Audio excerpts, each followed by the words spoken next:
Nazareno, ¿cómo andás? ¿Todo bien?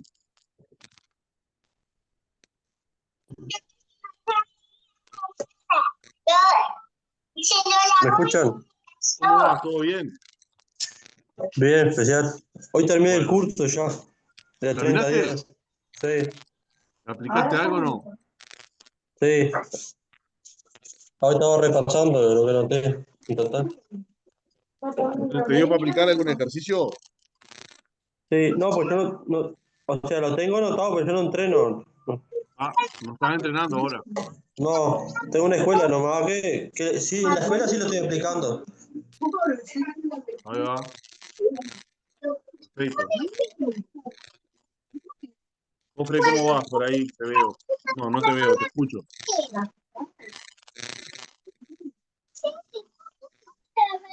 Vamos a esperar que entre un compañerito más y empezamos.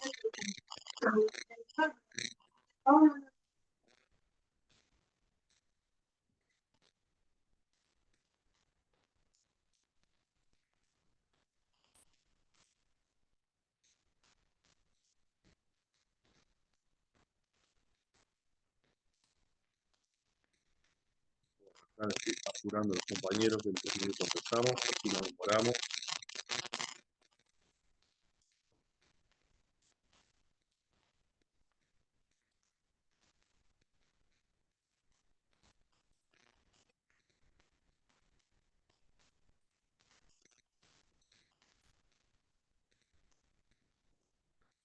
Gente por acá. ¿Sabes quién? Sí, tuve oportunidad de agarrar una sub-15 Sí. este año, pero no quise porque quiero hacer el licencia A y no me da para todo. Ah, mirá. Ahora tenés a Martín ahí en el Rocha Fútbol Club. Sí, pero Martín está en Rocha ahora. Está en el Sí, Rocha Fútbol Club. sí, mirá que bien. Y yo vivo en el Chuy. Ahí va. ¿Llegó? No, te poní, agarró con otro boludo. ¿A José pelear? Luis, ¿cómo Sí. estás? ¿García? Sí. Estaba jugando para mi equipo, pues íbamos ganando por 7. Ya. Bueno, ahí va, ¿no? Pero 2 minutitos más y empiezo.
Bien, vamos a arrancar.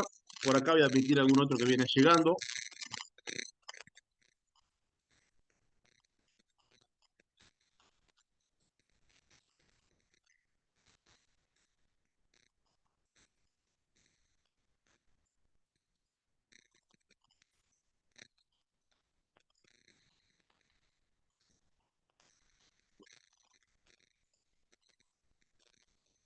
Voy a ver si puedo configurar que entre en directo, así no tengo que estar aprobándole la entrada.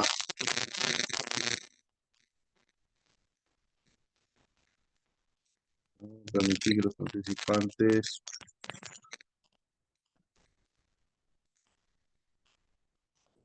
Espera, no. Bien, en esta clase vamos a intentar participar. Vamos a intentar que sea interactiva. En realidad tengo 3 cosas para compartirles. Son 3 diapositivas diferentes, bloques de diapositivas. Para empezar, vamos a hablar de liderazgo. ¿Qué se les ocurre a ustedes? Y acá tienen que desactivar el micrófono. En una palabra, si tuviéramos que decir qué es el liderazgo. Está en la audiencia. Tú estás con la audiencia, estás por la audiencia y estás para la Acá hay alguien que audiencia. tiene el micrófono activo para un poquito. Y esto lo haces cuando a ti las personas Hay alguien que está escuchando una película o algo que tiene el micrófono abierto. Ahí va. Bueno, ahora sí. Si fuéramos a hablar de liderazgo, ¿de qué estaríamos hablando? Necesito que participen, desactiven el micrófono, hablen de qué estaríamos hablando cuando hablamos de liderazgo. Un proceso de liderazgo, ¿es un proceso de qué? Capaz que, hola Eduardo, buenas noches, Martín acá, Martín, ¿cómo estás? todo bien. Bien. Bueno, como que guiar es una capacidad que necesita un entrenador de guiar a otras personas. Bien, una guía, excelente. ¿Qué más podría ser? Hola Eduardo, Hola, José Luis de Chile. ¿cómo Eh, estás? Tener la capacidad de mover, de movilizar, como Bien, somos seres de movimiento, de bien, movilizar hacia lograr un objetivo, en este caso en equipo. bien. Guiar, movilizar, bien. ¿Qué más podría ser? Guiar, movilizar, Hola Eduardo, Iván de San Rafael Mendoza, Argentina. sí. Hola, Iván. ¿Cómo va? Conducir, Conducir, convencer, bien, bien. Conducir, convencer, guiar, movilizar. ¿Qué más podría ser?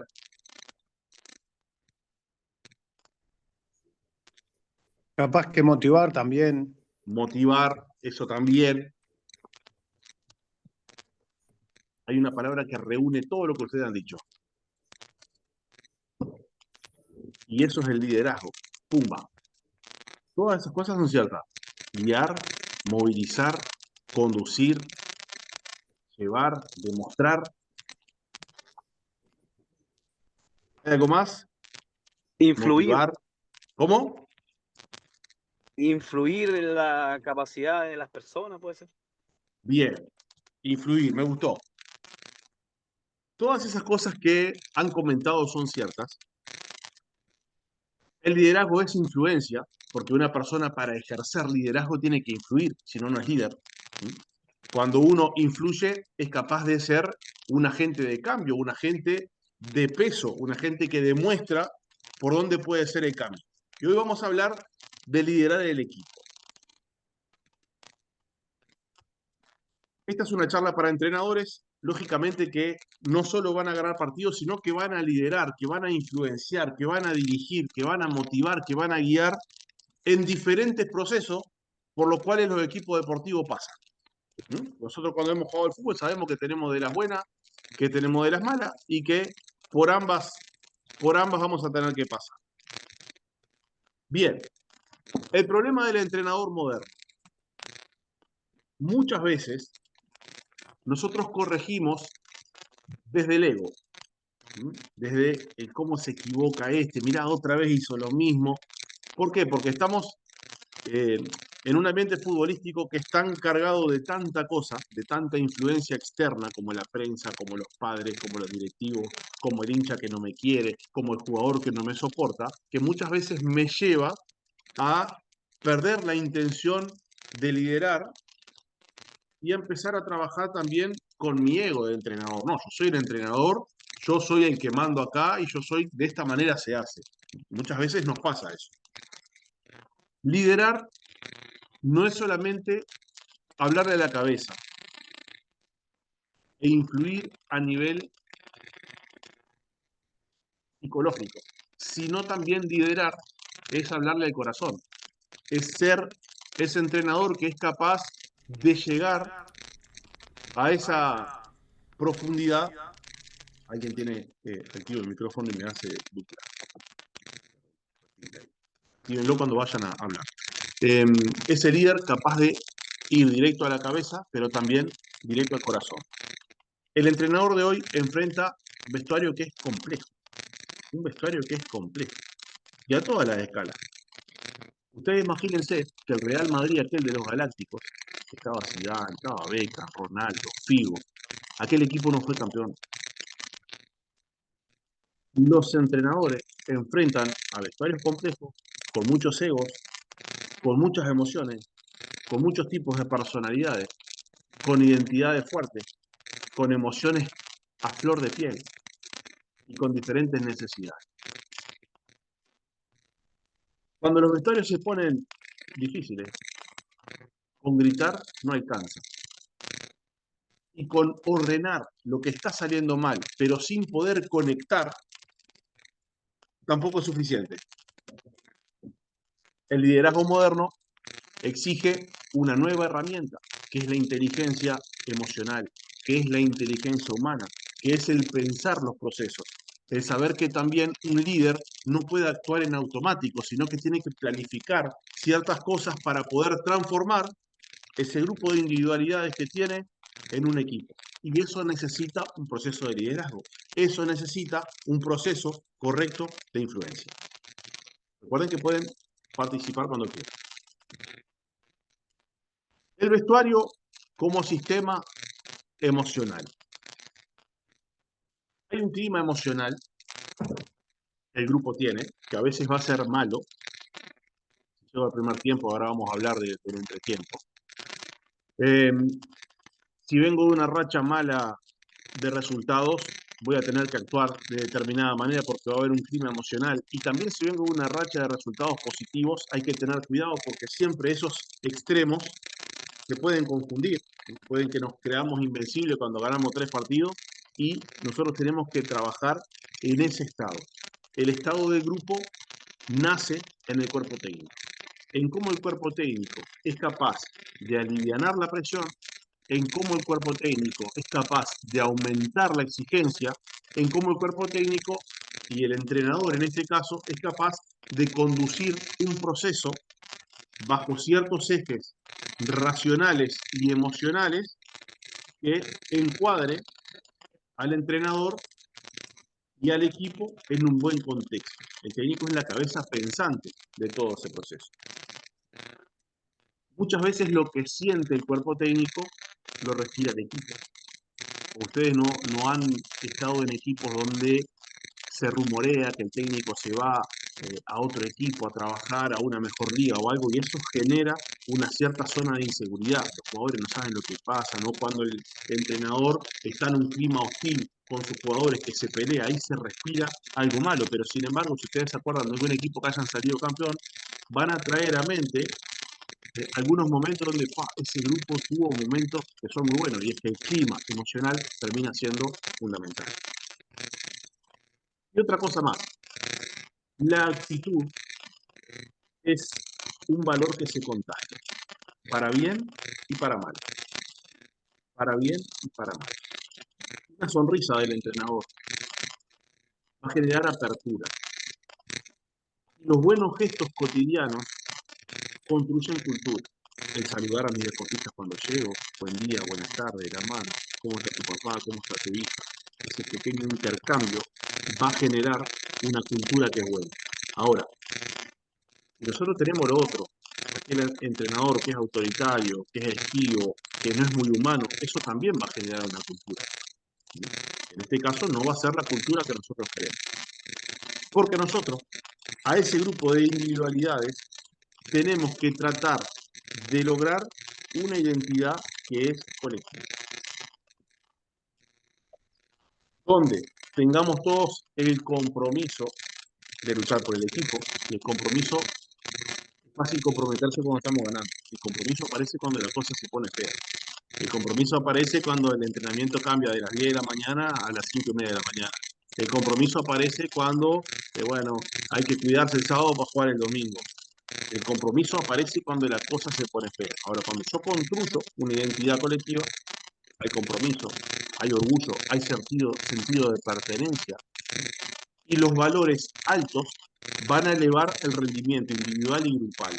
¿Por qué los valores altos elevan el rendimiento? El rendimiento tiene una fórmula, que es el talento por la actitud del deportista. Hay jugadores que tienen mucho talento, no tienen actitud, fracasan. Dentro de la actitud está lo psicológico, está los hábitos que tenga, pero también está el estado emocional. Entonces, una persona que emocionalmente se encuentra bien va a poder rendir mejor. Si ustedes van a un examen, a un parcial de la licencia pro, de lo que sea, no durmieron bien, están con problemas familiares, están tristes por algo que pasó, ya te doy la palabra, están tristes por algo que pasó, van pensando que van a perder, ¿qué pasa con el examen? Efectivamente lo pierden. Ahora, cuando yo me siento que me voy a comer el mundo, que estoy con confianza, que estudié, que me preparé, voy y factiblemente pueda rendir mucho mejor. Y es que esto, los valores altos elevan el rendimiento individual y grupal. Dale, Alejandro. Perdón, Edu, ahí te estábamos diciendo, se te escucha muy mal, interferido. ¿Sí? A ver. Era para que no sigas porque no se te escucha nada bien. Hay ruido, interferencia. ¿Y ahora también se sigue escuchando mal? Sí. Cuando hablas, Eduardo, cuando hablas. En este momento no. ¿Ahora no? Cuando ¿Cómo me estás en escuchan ahora? silencio, no. Cuando te acercas y hablas, ahí se activa el sonido. O sea, ¿en este momento me están escuchando mal? Sí, se escucha mal. Es para que no Sí, hables se porque escucha. no se te... Sí. Es como si fuera el micrófono que hace descarga. No, acá escucho bien. A ver ahí, ¿cómo está? No, ¿Mejoró ahí o sigue mal? sigue mal.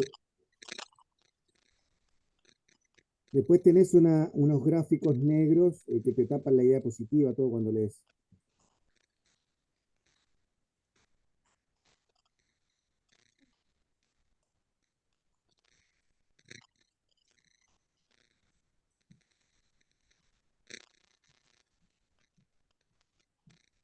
¿Está rota la pava esta?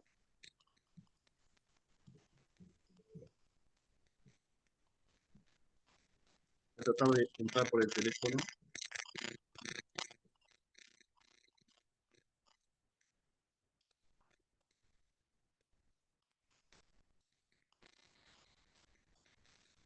Capaz que como el problema del micrófono en la computadora, capaz que con unos auriculares puede andar. ¿Y ahí cómo me escuchan? ¿Se escucha bien ahí o no? Sí, ahí se escucha bien. Perfecto. Perfecto, Edu, perfecto. Lo que hice fue entrar por el teléfono.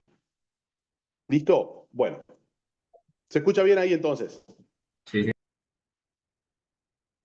¿Sí? Sí, impecable. Dale, Edu, Bueno, excelente. sigo por ahí. Bárbaro.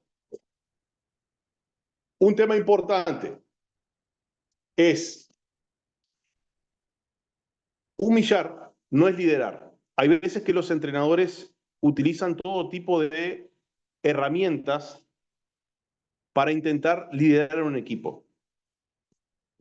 Y es que con falta de respeto y con humillación es muy difícil poder liderar. Muy difícil. Entonces, hay que evitar corregir desde la exposición pública. Cuando yo pongo al jugador entre la espada y la pared y le digo adelante de la gente, y capaz que lo hago sin intención, pero me doy cuenta de que me estoy equivocando y que lo estoy hundiendo. ¿Por qué? Porque la autoridad que destruye la dignidad pierde al jugador para siempre. Es que el liderazgo es un proceso de humanización. Es más fácil que yo siga a alguien que le creo y lo quiero, a que tenga que seguir a alguien que no le creo, no lo quiero y todavía me humilla. El líder necesita una cosa importante para construir su liderazgo. Necesita seguidores. Si no tiene seguidores, es imposible que tenga liderazgo. Hay algunas reglas que tienen acá diferentes números, porque estos son de diferentes libros de liderazgo y yo saqué algunas reglas. La primera, si querés que el equipo te siga, no ataques ni humilles a nadie delante del grupo, porque ese jugador tiene un amigo, porque en ese plantel hay gente que no te quiere demasiado porque no juegan, ya por condiciones naturales. Pasa eso en los grupos. Entonces, cuando vos humillás a alguien o usás ese liderazgo destructivo, lo que ganas son opositores y ahí se complica el liderazgo. Permitir que el jugador conserve su dignidad frente al grupo, eso sostiene la cultura del equipo. Y por más que se equivoque, siempre lo puedo hablar y lo puedo arreglar. Permitir que el jugador conserve su dignidad frente al grupo sostiene la cultura del equipo. También es bueno, y esto es muy bueno, reconocer los propios errores antes de marcarlos del jugador. ¿Por qué? Porque liderar con el ejemplo es bueno en el resultado. O cuando ustedes están en una discusión, ya sea de pareja o con un amigo o en un negocio, y la otra persona les dice, te pido disculpas, me equivoqué, y quiero decirte que automáticamente te baja la guardia. ¿Por qué? Porque eso te muestra humano. Distinto es la discusión, cuando a mí me gana el ego, yo me pongo allá arriba y lidero porque soy el entrenador y discuto y tengo la razón y le gano porque yo tengo la razón porque soy el entrenador. Entonces, reconocer los propios errores antes de marcar los ajenos y liderar con ese ejemplo hace que el aprendizaje se acelere. Y es que el jugador, como todos los seres humanos, necesitan sentirse importantes. Necesitan sentirse importantes. Llamarlos por su nombre, eso te va a dar acercamiento. Interesarte por él como persona, no solo por su rendimiento, sino también porque sos ese líder capaz de valorar cada progreso que tiene. Entonces, hacer sentir importante a cada jugador, pero con sinceridad y con coherencia. Cuando un entrenador corrige, estimula, motiva, que el jugador se da cuenta que el entrenador va por él, lo hace importante.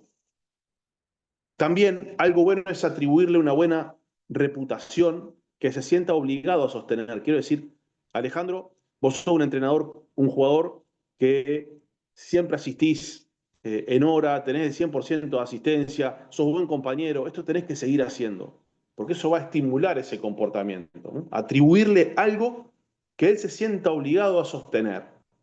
La confianza siempre va a empujar al jugador hacia arriba. Y la falta de confianza siempre lo va a empujar hacia abajo. Y en el liderazgo eso es clave. Cuando vos trabajás con un jefe que sabés que no te quiere, es difícil. Estás asustado, estás nervioso, todas las cosas son medidas, son recontrapensadas. Otro tema importante, la escucha. Eso también es liderazgo. Escuchar también es liderar. Un entrenador que escucha entiende mejor el vestuario. Y hay muchas soluciones. Hay una charla de Ancelotti en una final de Champions.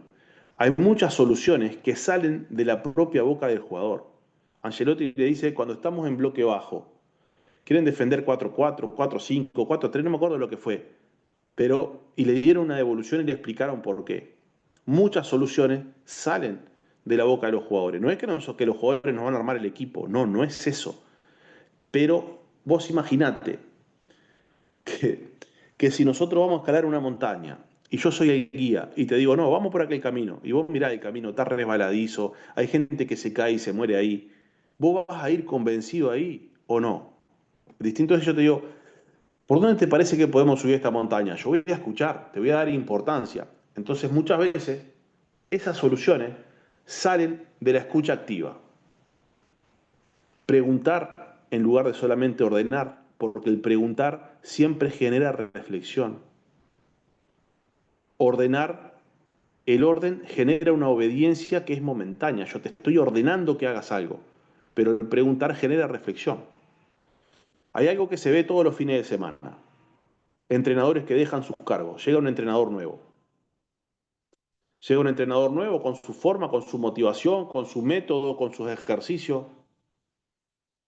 Pero ¿cuántas veces nos damos el tiempo de preguntarle al plantel, muchachos, ¿qué es lo que les pasa? ¿Están jugando con un sistema que no les queda bien? ¿Tienen un estilo de juego que no los convence? ¿Qué es lo que pasa en el equipo?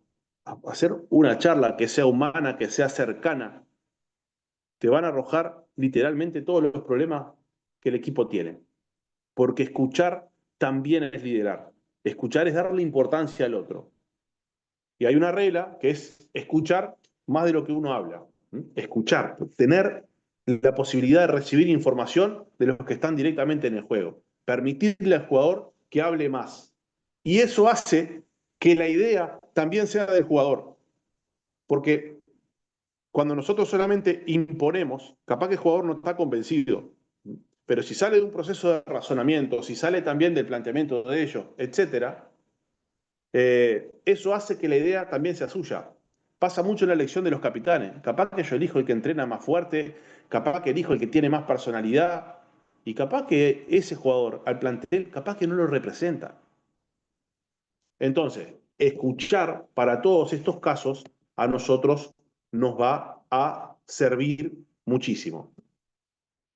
Los grandes entrenadores son capaces de construir cultura. El respeto tiene que ser la base de la pirámide. La cortesía del entrenador para con sus jugadores, para con sus funcionarios, para con su cuerpo técnico, eso define la identidad del equipo. También los líderes se tienen que formar. Uno no nace el líder no nace. Uno puede tener ciertas características de liderazgo, pero el liderazgo también se entrena. Y un entrenador que aprenda fuera del campo a liderar va a poder liderar mejor esos procesos una vez que esté dentro. Hay valores colectivos que hay que buscar, el compromiso, el orgullo, la identidad, todo eso potencia el rendimiento, a veces más que la táctica. Reglas de oro.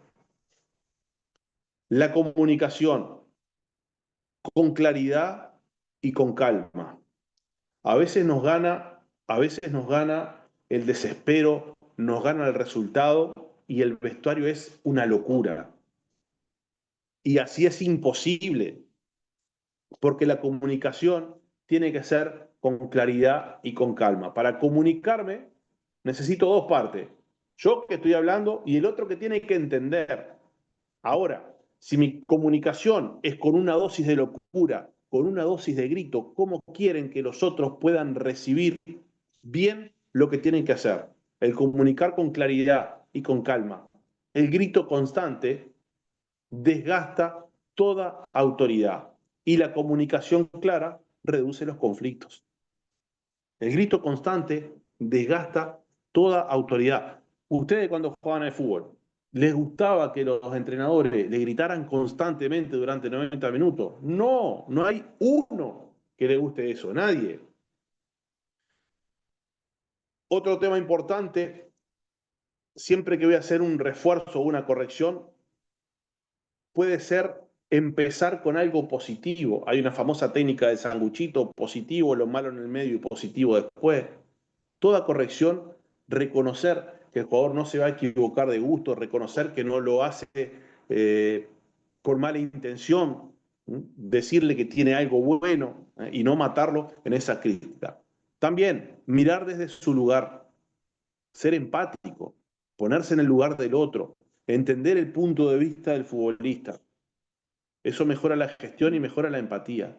Hay veces que nuestro lateral no sabe si recibe al punta contrario o si recibe al enganche que le cae de ahí. Entonces está entre la duda si le sale a uno, le sale a otro y está haciendo un mal partido. Y yo voy al vestuario, no, porque estás haciendo un mal partido, porque estás nervioso, porque no estás en juego. Tengo que mirar y entender qué es lo que está pasando. Entender desde ese punto de vista. Puse un ejemplo que puede ser bobo, ¿no? Pero entender va a mejorar la gestión y va a mejorar la empatía. Proponer desafíos que eleven al equipo. El desafío bien planteado siempre saca al jugador de la comodidad y eleva el nivel competitivo. Alejandro, por lo menos 3 centros en el área tenés que poner. Martín, las 5 primeras pelotas que vaya a dividir tiene que ser tuya. Arquero, las 3 primeras veces tenemos que salir jugando bien. Poner pequeños objetivos logrables. Y lo otro, valorar cada progreso, no solamente el resultado final, valorar cada avance sostenido mantiene la motivación viva. Tengo que valorar, hay cosas en el entrenamiento que son de valorar. parar el entrenamiento. Fernando, muy bien, así se hace. Eso que hizo Fernando es una actitud buenísima para el equipo. Tenemos que hacer más comportamiento como ese. Pequeñas cosas, valorar los progresos. Entonces, 5 reglas que las podés tomar, comunicar con claridad y calma, eso es fundamental. Destacar lo bueno, algo bueno tiene que haber, por más que vayas perdiendo. Mirá desde el lugar de los deportistas también. Proponé desafíos puntuales que eleven individual y colectivamente y valora cada progreso que tenga el equipo. El entrenador que transforma no cambia personalidades. Es muy difícil cambiar a los jugadores. Yo a este lo voy a cambiar cómo juega, voy a cambiar cómo piensa. El entrenador que transforma no cambia personalidades, la gestiona. Gestiona los perfiles, adapta ciertos roles, construye vínculos sanos. Cada pequeño gesto cotidiano, un nombre recordado, un error reconocido, un progreso celebrado, siempre va a construir algo más grande que un resultado. El liderazgo tiene que tender a la humanidad. El entrenamiento también es un proceso de educación. También es un proceso de educación. El liderazgo es un proceso de educación. Y qué bueno que es educar y construir personas que quieran dar todo por tu equipo. No lideres solamente desde la crítica. La corrección con intención formativa, con diálogo, con reflexión, es la que construye y es la que te va a ayudar. Bien. ¿Alguna pregunta hasta acá? ¿Alguien que quiera participar? Voy a dejar de compartir este. A ver. Bueno, acá se aprende de fútbol y de vida, esta es la última, acá se aprende de fútbol y de vida, el vestuario es el aula más poderosa del deporte y nosotros como entrenadores podemos ser muy influyentes. El respeto es la base de todo el liderazgo, la cultura del liderazgo se construye cada día en el vestuario, cada día en el entrenamiento y la transformación es el legado de aquel entrenador que lidera con humanidad. Este tipo supo llevar el plantel a un buen lugar. ¿Alguien que quiera hacer alguna participación? ¿Algún comentario? Eduardo acá, Martín. Dale. ¿Sabés que hablando de las 5 reglas de oro, la primera de transmitir un mensaje claro y tranquilo, me llama la Sí. atención muchos partidos de Copa Libertadores o de torneos locales ahora en la pausa esa de hidratación que hacen? ¿Cómo empiezan los entrenadores tanto, y también los jugadores a gritar, a dar conceptos? Y como que no se ve, que me llama la atención porque es el más alto nivel, ¿no? Y no se ve cómo es el liderazgo del entrenador que tenga algo como pautado ya, yo qué sé, por ejemplo, una pizarra o algo bueno, que vea puntos importantes. Veo, por ejemplo, no sé si los demás compañeros pudieron observar eso, pero en partidos sudamericanos Libertadores, que en la pausa los jugadores gritan y hablan más que el mismo entrenador. Sí. Que no Sí. sé, me parece que como que ahí como que sería falta de liderazgo, ¿no? Vos decís la situación de nerviosismo por la que hablan, por la que pasan los entrenadores ahí y que por eso los jugadores hablan. Sí, porque me parece que vienen jugadores más en equipo, por ejemplo, no sé, por decir un ejemplo de un cuadro grande de América, por ejemplo, Boca, que se escucha que ve Paredes y habla, no Ajá. sé, esos jugadores clave hablan y el entrenador está como más callado en esa pausa de hidratación que le hacen a los 20 y pocos minutos. Como que el entrenador queda más... Hola, yo creo que en ese minuto que para hidratación me parece que es más tipo de arenga, no es más para el entrenador. Me parece que es como más de arenga, ¿viste? Para hidratarse más de arenga, apoyarse de un jugador al otro, me parece, no es como para el entrenador dar mucho. Y más que están pelando todo. Sí, Esa es mi opinión. si bien pasa eso de la arenga, también puede ser un buen momento, como decía Martín, para ordenar.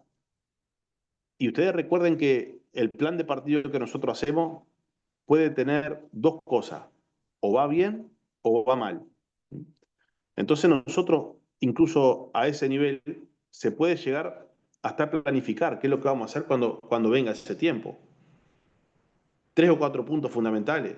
Vamos a tener que hablar de golero, la defensa, los medios y los volantes, tener el ataque, la defensa, qué es lo que está haciendo mal, qué es lo que está haciendo bien, qué es lo que podés llegar a corregir con cierto orden y darle después, eso ya se habla en el entretiempo, le puedo decir, muchachos, cuando sea el parate, son 2 minutos, 1 minuto, 40 segundos hablo yo. Y les dejo la parte final para que ustedes intercambien. Ya lo arreglás de antemano, porque si no pasa eso, es que lo que decía Martín, ese descontrol te lleva a que muchas veces el mensaje que el entrenador quiere dar no se escucha nada, porque si yo estoy hablando con uno y el otro está tomando agua y el otro está hablando con el otro entrenador y los otros entre ellos, es muy complicada la comunicación. Y ya que el espacio está, se podría aprovechar. Y también tiene que ser hasta planificable, porque podés arreglar algo ahí.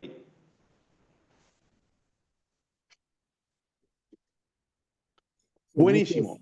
Hay muchos liderazgos distintos, ¿no? Por ahí les sale, por ahí no. Lo vemos día a día. Yo, por ejemplo, lo veo acá en Argentina con River Plate. El Chacho Coudet todo el tiempo gritando y influyendo en la decisión del jugador. No sé si lo han visto y grita el tipo, pero no sé. Hasta ahora se le viene dando los resultados, pero yo no lo veo bien tampoco. No sé si ustedes lo han visto. Perfecto, Alejandro.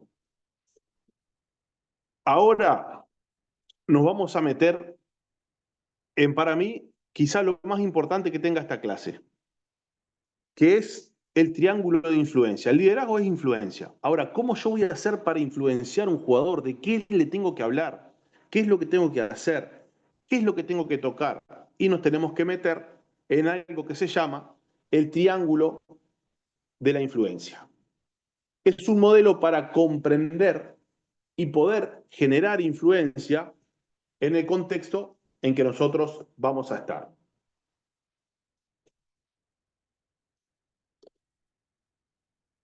Entonces, un triángulo tiene 3 vértices, ¿no?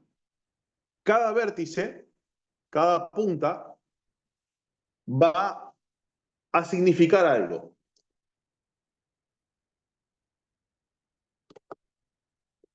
El primer vértice, vamos a hablar de lo siguiente. Está respirando la computadora, se ve que por eso, no sé por qué está respirando constantemente, se ve que eso es lo que hace la interferencia en el micrófono. Bueno, lo primero que tengo que hacer con un deportista es enseñarlo a pensar. Enseñarlo a pensar. Este vértice, el primero, se trata de enseñar a las personas a pensar acerca del modelo de juego, del sistema de juego, de la idea de juego, de por qué hacemos esto. Porque yo lo tengo que convencer, yo lo tengo que influir para que él defienda mi idea. Este vértice trata de enseñar a las personas a pensar, implica ayudarles a comprender su potencial. Hay muchos jugadores que tienen la autoimagen caída. Se trata de enseñar a pensar sobre su potencial, sobre su contexto,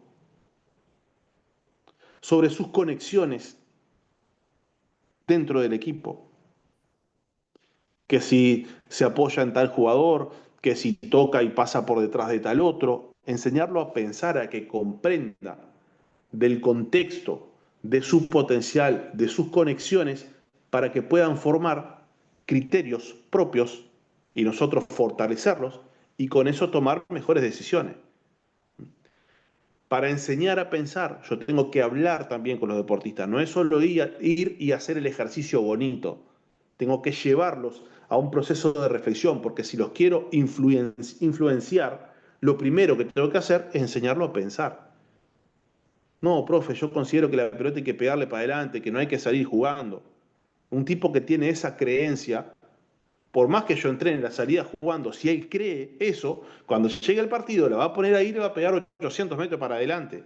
Pero si yo lo enseño a pensar de por dónde puede salir cuando me presionan por 2, de por dónde tengo que salir cuando me presionan por 3, cómo puedo salir si el equipo rival tiene un sistema que termine en un punta solo. Cuando yo lo logro enseñar a pensar, que sepa lo que está haciendo, ahí yo estoy influenciando hacia lo que quiero. Acá dice Manuel, César Luis Menotti decía que el jugador ante lo único que se rinde es ante el conocimiento. Y para mí sintetiza el concepto de liderazgo. También, el liderazgo es conocimiento, sin duda. Sin duda. Segundo vértice, desafiar. Las personas crecen cuando yo les hago un desafío. Pero desafiarlo, ¿qué? ¿Qué le voy a apostar 5 pesos a que tira el tiro libre mejor que el otro? No, no, eso no. El desafío consiste en retar las exigencias. Vos, Alejandro, hoy diste 30 pases bien dados. Mañana te los voy a contar, ¿eh? Tenés que aumentar la posesión, 35. Desafiar a que sea mejor. Estoy poniendo un ejemplo bobo. Martín, le hablaste muy bien a tus compañeros hoy, el fin de semana. Quiero que repitas eso y lo mejores. Desafiarlo. Eso también es influenciar. Desafiar a que sea mejor. El entrenador me dijo tal cosa. Y eso es ayudarlos a crecer. Este vértice impulsa a cuestionar lo que esperan de sí mismo y de su entorno. Yo lo desafío a que sea mejor, elevando su nivel de conciencia, de responsabilidad, de desarrollo. ¿Qué es lo que voy a desafiar? Desafío su personalidad. Le digo que puede llegar a ser un mejor jugador, que puede llegar a ser una mejor persona. Desafío sus relaciones, cómo él se vincula con los otros, cómo respeta, cómo le habla a la prensa, cómo le habla a sus pares, cómo le habla a sus compañeros, cómo se dirige al cuerpo técnico. Desafío su contribución al equipo. Vos, Manuel, si al equipo le da todos los días esto que hiciste hoy, es fabuloso. Corriste más que todo. Desafía su contribución al equipo, al colectivo. Y cuando eso pasa, el impacto que pueden generar es tremendo. Sin desafío, es difícil influenciar. Un equipo que tenga que resolver ejercicios cada vez más difíciles en las diferentes semanas de entrenamiento. Desafiar a que pueda mejorar. Por algo a nosotros nos gusta la competencia. Competencias son desafíos. Bien. Tercer vértice del triángulo. Y este grábenselo. No hay influencia si no hay ejemplo. Estoy mirando para abajo porque tengo el teléfono acá y quiero que se escuche bien. No hay influencia si no hay ejemplo. Este vértice trata de ser ejemplo y tener coherencia entre lo que pienso, digo y hago. No, muchachos, tenemos que jugar, estoy pensando, tenemos que jugar, tenemos que bajar la pelota, jugar entre lo que pienso, entre lo que digo. Y después voy a entrenar y saco a correr 10 kilómetros a los tipos, ¿de qué juego estoy hablando? ¿Cómo voy a influenciar así? Si no soy ejemplo de nada, no soy ejemplo de coherencia. Entonces, este vértice trata de ser ejemplo a través de lo que pienso, digo y hago. La influencia más poderosa no viene de la palabra, viene de la coherencia entre el pensamiento, el discurso y la acción. Lo que pienso es la forma que interpreto la realidad, los valores, la intención que guía mis decisiones. Las palabras o construyen confianza e inspiran a otros, o destruyen confianza y no inspiran a nadie. Lo que hago, las acciones concretas tienen que demostrar coherencia y convertir tu ejemplo en algo visible. Si yo le pido profesionalismo y llego fumando el entrenamiento, pues estamos todos locos. ¿Qué profesionalismo estoy hablando? Si les pido profesionalismo y al primer asado, como entrenador, soy el primero que tomo alcohol y caigo borracho, ¿de qué ejemplo estamos hablando? Así yo no puedo influenciar a nadie. Entonces, la influencia tiene estos vértices. ¿Y cómo interactúan los vértices? No operan de forma aislada. Se potencian mutuamente. La influencia sin desafío se estanca. El desafío sin propósito se dispersa. Entonces, en este triángulo de influencia, yo tengo que tocar 3 botones. Para influenciar a un deportista, está con mal rendimiento, no está asistiendo al entrenamiento, está entrenando sin ganas. Sé que puede tener un mejor rendimiento. Tengo que tocar 3 botones. tengo que enseñarlo a pensar sobre su personalidad, sobre su contexto, sobre sus relaciones. Tengo que desafiarlo a que sea mejor, a que sea mejor deportista, que sea mejor persona, que sea mejor futbolista. Y tercero, tengo que ser ejemplo. Si no, no tengo forma de que me crea. De nada. Entonces, aplicar este triángulo requiere autoconciencia, valentía para desafiar y claridad de propósito en cada decisión. Este es el triángulo de influencia. Consta de 3 botones a tocar para generar influencia. 1, enseño a pensar. 2, desafío a que cada vez puede ser mejor. 3, ser ejemplo. Y ese es el famoso triángulo de influencia. No sé si lo habían escuchado. ¿Cuál es tu posición en este triángulo? Cuando hablamos de liderazgo, cuando hablamos de influencia, ¿te has parado a pensar cómo podés ejercer cierta influencia sobre tus deportistas, sobre tu equipo?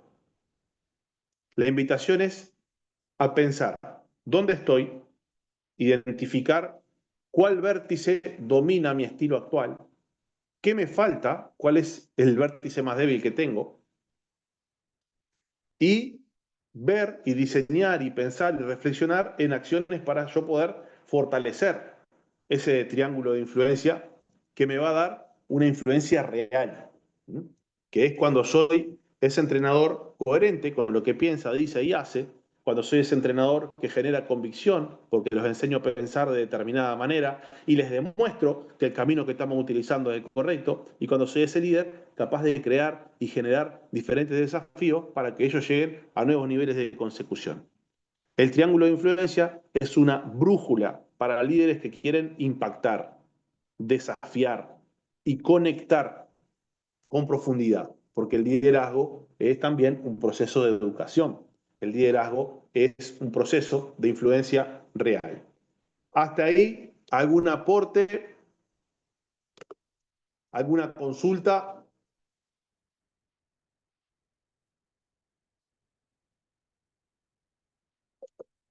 ¿Alguien que quiera participar en algo? Bueno, o no entendieron nada o entendieron todo. Una de dos. Está Y clarito, me voy a profe. ir. Está claro. Claro, bueno. Eso es importante. Y me voy a ir. Sí, profe. Sí. Buenas noches. Había levantado la manita ahí, pero no sé si se vio. Dale. Manuel habla. Había enviado un mensajito con una frase de Menotti. Que de acuerdo a lo que usted está a su ponencia, bueno, yo la asocio a esto, ¿no? Este, a que es la similitud del liderazgo, porque Ajá. generalmente en el fútbol, pero antes que nada quiero, no solamente aparte de saludarlo, felicitarlo a usted y por todo lo que nos brinda, sino a todos los que están en esta jornada participando, porque justamente entiendo que, como se dice, ¿no? Vulgarmente o en la jerga futbolera, el jugador ante el único que se rinde ante el conocimiento. Como nosotros decimos acá, el jugador te presenta ante un plantel y a los 2 minutos te sacó la ficha, como quien dice, ¿no? Una manera de decir, este vende humo o este tal cosa, como que se crean un concepto o un preconcepto muy, muy rápido, ¿no? Ajá. De quien se para al frente de un grupo. Entonces yo considero esta frase de Menotti, que por eso la cité, porque coincido en esto de que mientras más nos capacitemos, mayor conocimiento podamos incorporar nosotros, seguramente vamos a llenar más las expectativas que puede tener el jugador para con nosotros. Simplemente ese aporte quería hacer. Perfecto. Te agradezco por ese aporte y comparto. Comparto totalmente esa frase de Menotti. Bien, me voy a meter en la última parte. Liderazgo en el vestuario. El vestuario que va a tener 3 partes. El antes del partido, el durante y el después. El antes, el durante y el después. Y son 3 ocasiones donde el líder y el entrenador tiene que actuar con cierta coherencia, pero son 3 escenarios diferentes. El antes y la incertidumbre de lo que puede llegar a pasar. Si mi plan resulta, si no resulta, si me opongo al rival, si el rival me domina a mí. El durante, con lo que está pasando y lo que pasó en 45 minutos y tenemos que seguir haciendo y lo que no tenemos que seguir haciendo para los siguientes 45 restantes. Y el después, donde va a ser todo felicidad o todo dolor. Son 3 escenarios totalmente diferentes que nosotros tenemos que liderar. Muchos entrenadores preparan ejercicios, pero no preparan esos momentos. Y son momentos que son fundamentales. Recién Martín lo decía, en el tema de la hidratación.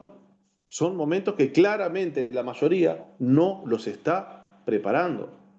De hecho, cuando salen los recortes de las cosas que se dicen en esas charlas, y después se viralizan todavía, a veces los entrenadores se comprometen en lo que dicen ahí.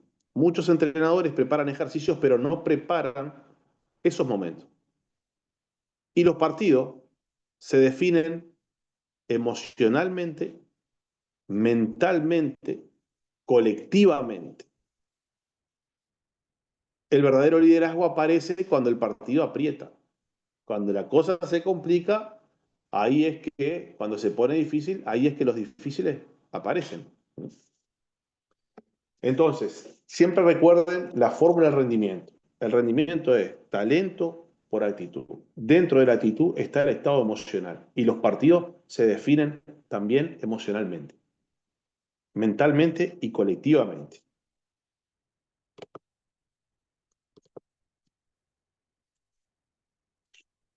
Antes del partido, el líder tiene que construir la convicción de que el camino que está eligiendo es el correcto para ese partido que va a enfrentar. Si yo no convenzo ahí, es complejo. No sé si ustedes han tenido la posibilidad de trabajar con diferentes entrenadores o en diferentes roles o de escuchar charlas técnicas. Gracias, amor. O de escuchar charlas técnicas donde ustedes se dan cuenta que el entrenador está diciendo algo mal o cosas que mal.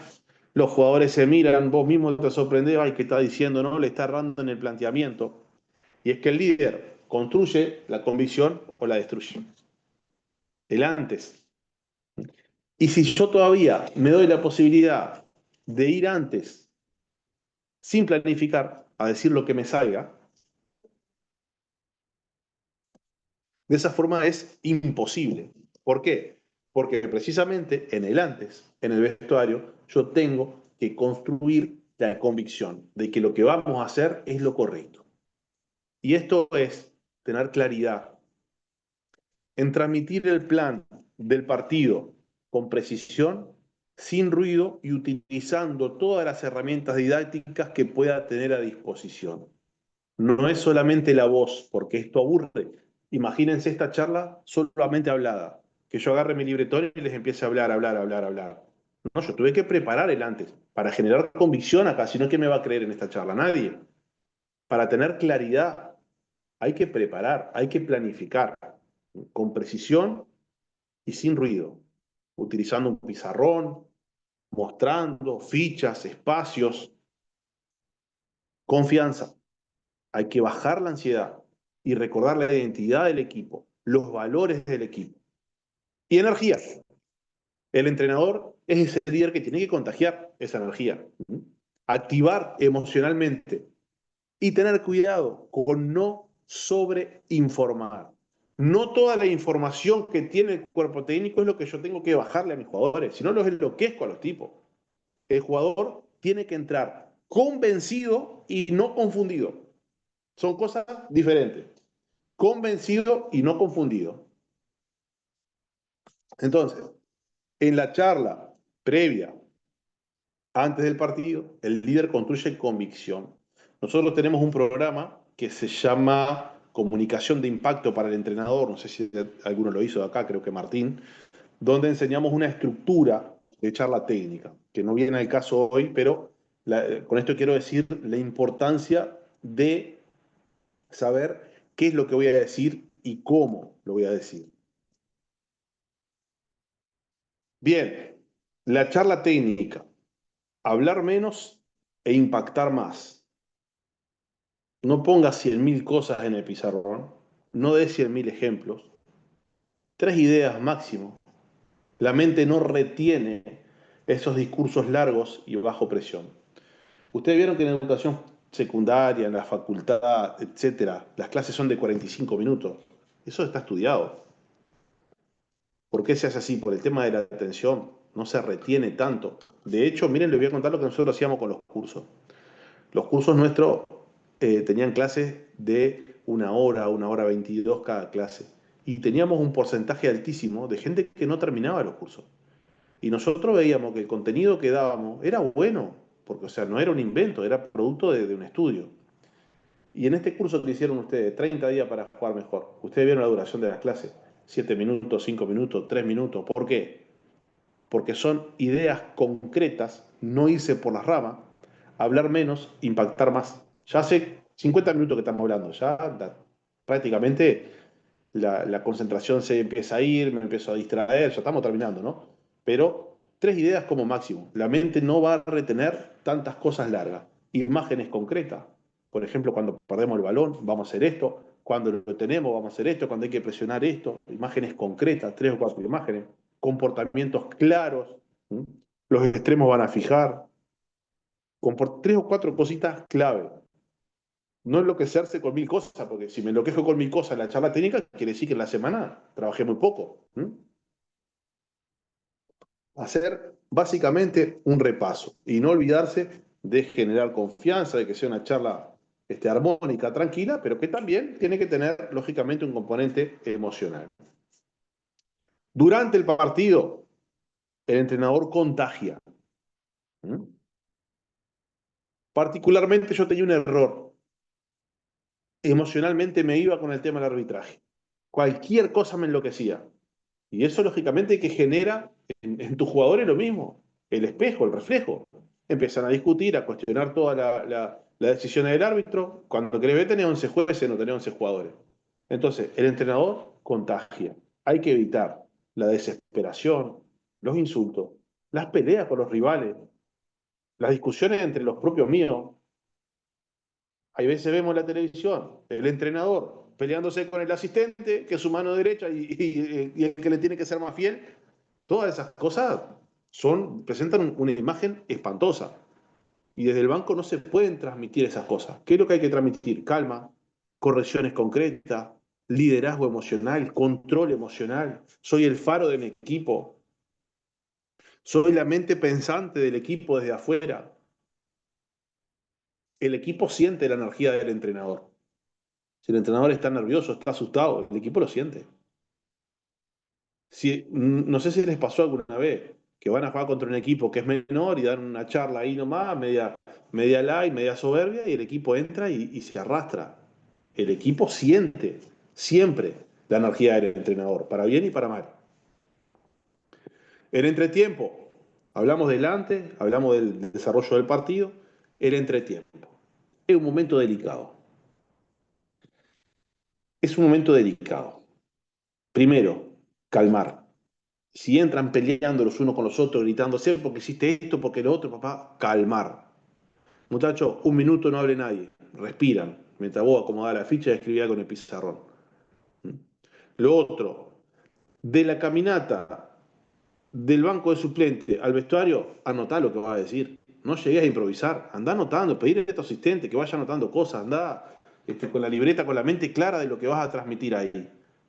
Es un tiempo para calmar, para ordenar, para corregir y para volver a activar. Calmar, ordenar, corregir, volver a activar. ¿No han visto ustedes que empieza el segundo tiempo, pum, gol, recibo un gol, o pum, gol? Estás mirando cualquier partido Empezó el 2 minutos, gol. Calma, se ordena, se corrige, se activa. Se activa porque tiene que volver al estado en que terminó el partido. Se tiene que activar. No puedo entrar de 0 a 100. Me tiran un centro y me hacen un gol. Ese entretiempo no es para descargar furia. No es para pelearse con el mundo. Es para recuperar claridad. Es para eso. Para otorgar claridad al equipo. Durante el partido, el entrenador... Ay, se me fue, ¿qué pasó? Esto ya lo vimos. Voy de nuevo. Ahí.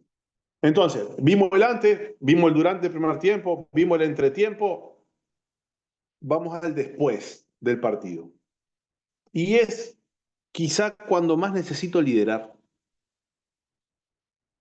Después de perder, todo lo que diga en caliente se puede transformar en un conflicto. Todo lo que diga en caliente se puede transformar en un conflicto. Echarle la culpa a un jugador, retrucarle al otro que lo corrieron, decirle que no llegó, que no corrió, que dio mal el pase, que erró el gol abajo del arco. Todas esas cosas con 10.000 revoluciones no convienen. ¿Mm? Después de perder, no destruir emocionalmente, analizar, sostener, ya vas a tener el tiempo. ¿Y sabes qué? Tenés que prepararte a partir de ahí para ganar el fin de semana siguiente. Entonces, no empieces la semana ya con problemas generados de esa charla, del después del partido.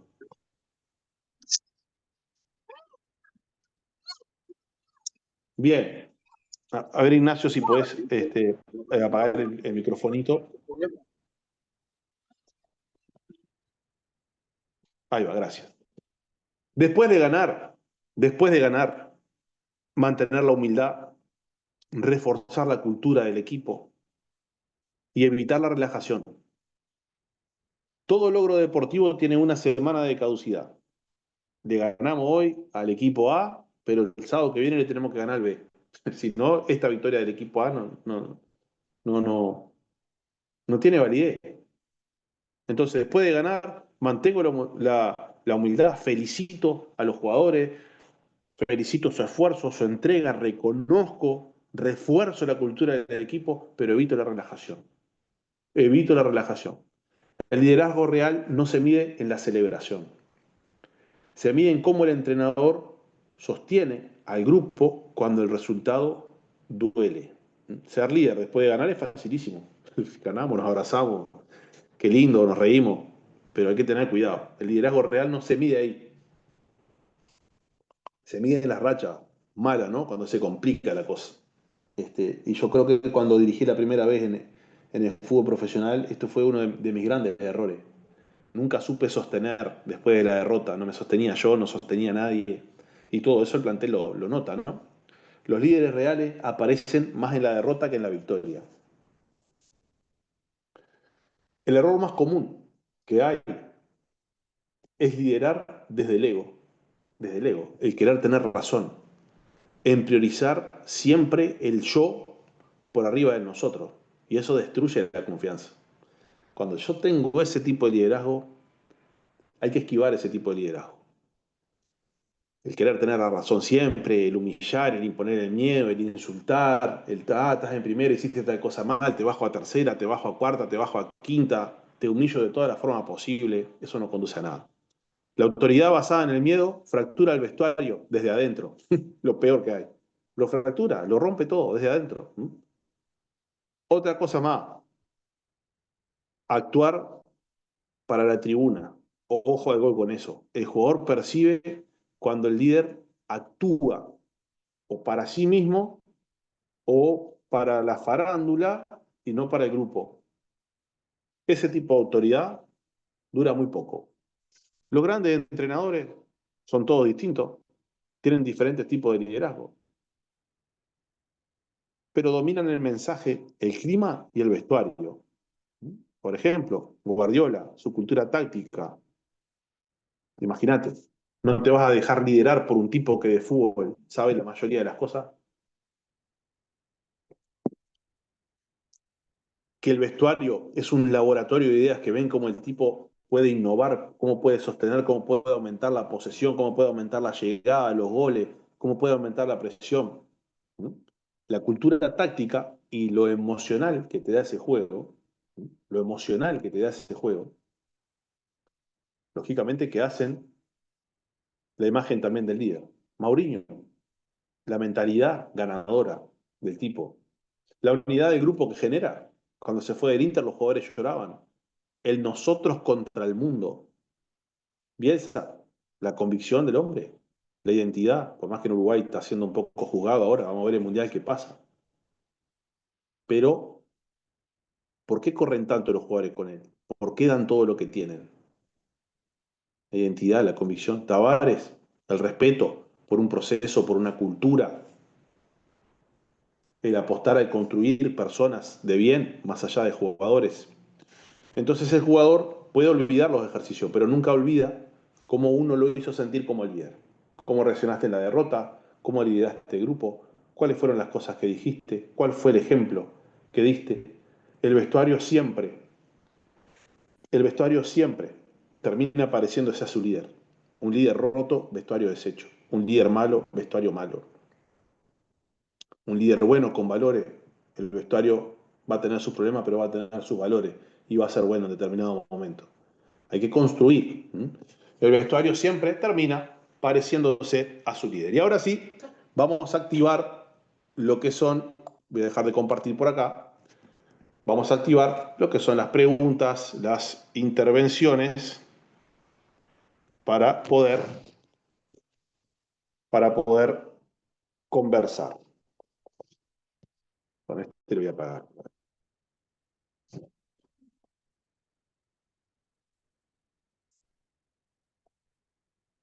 ¿Quién quiere hacer su participación?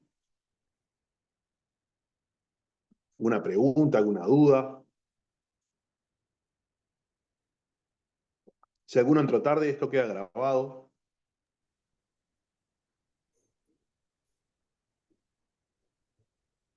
Y es como decía hoy, Edu, ¿no? Hoy por hoy un vestuario es mucho más complejo que antes, ¿no? Con toda la información, el internet, todo.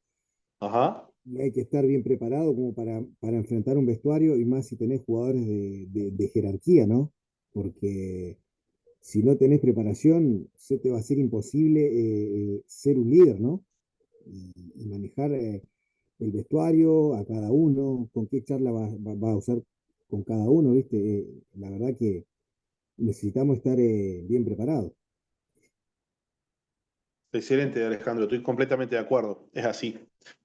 La preparación en todo, ¿no? Porque hasta para resolver un conflicto, uno lo puede resolver a lo gaucho, como decimos acá en Uruguay y en Argentina. Voy, agarro el toro por las guampas y esto no se hace, y así, se para un jugador para cada lado y vos bajás a tercera y a vos te suspendo 3 días.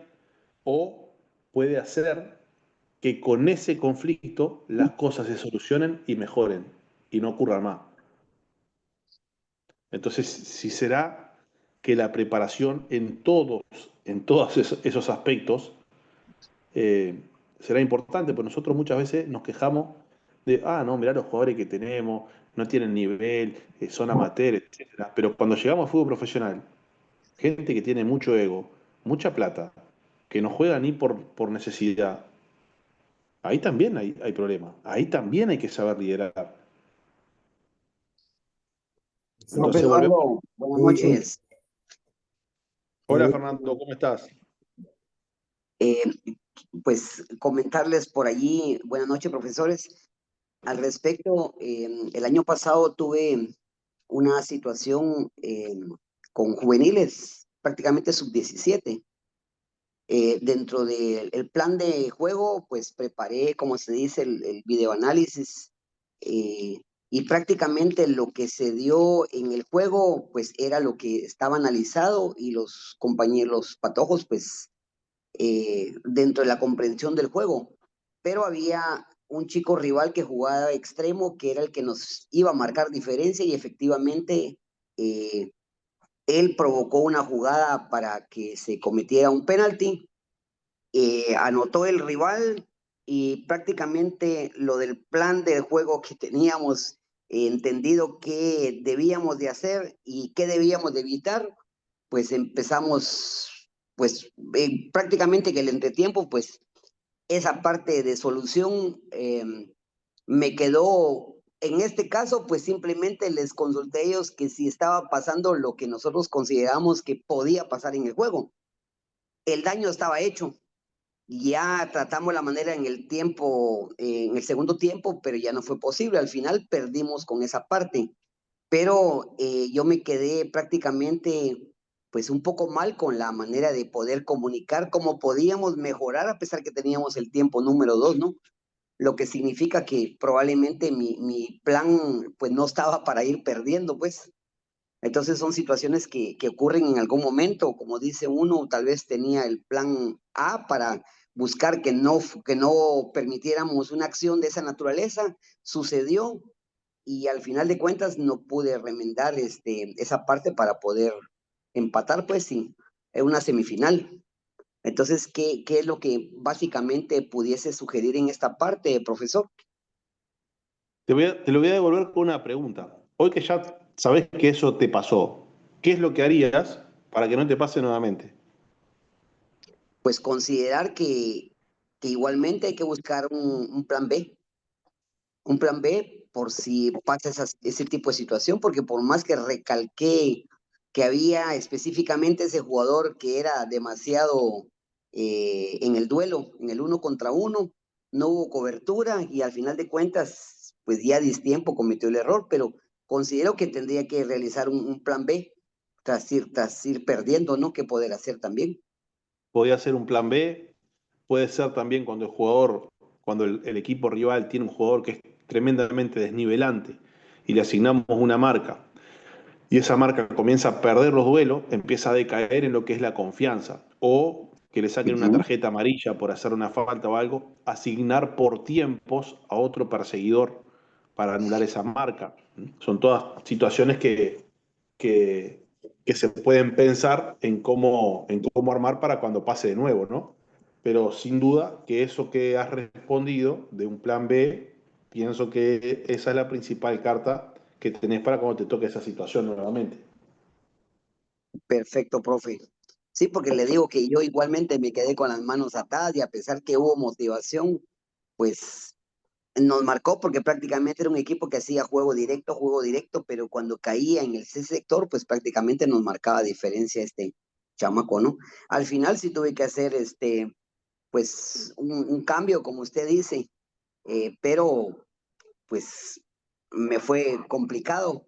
Y dentro de mi proceso como entrenador he pasado muchas partes de estas que a pesar que los equipos que he tenido juegan bien, sí tengo inconvenientes para cuando voy perdiendo poder buscar el empatar y mucho menos ganar, pues, porque considero que mi equipo ordenado y dentro de lo que cabe, pues, ha buscado estar siempre en las competencias, ¿no? Pero gracias, profesor, porque voy a tomar en cuenta esta otra parte. Bueno, Fernando, muchas gracias por la participación y por la experiencia, porque sin duda que ahora pensaba mientras hablabas de que muchas veces nosotros decimos, por ejemplo, ¿no? Tengan cuidado que ellos ponen el balón en la pelota quieta en el segundo palo y ahí la bajan y nos hacen el gol. Tengan cuidado y vos preparás toda la semana eso y a la primer pelota te la ponen en el segundo palo, la bajan y le hacen el gol. Suele pasar muchas veces que lo que decimos ocurre. Sí. Entonces, también insistir mucho en cómo nosotros, más allá de nombrar la situación puntual, que sí hay que hacerla, pero recordar siempre cuáles son las soluciones para que ese comportamiento no ocurra.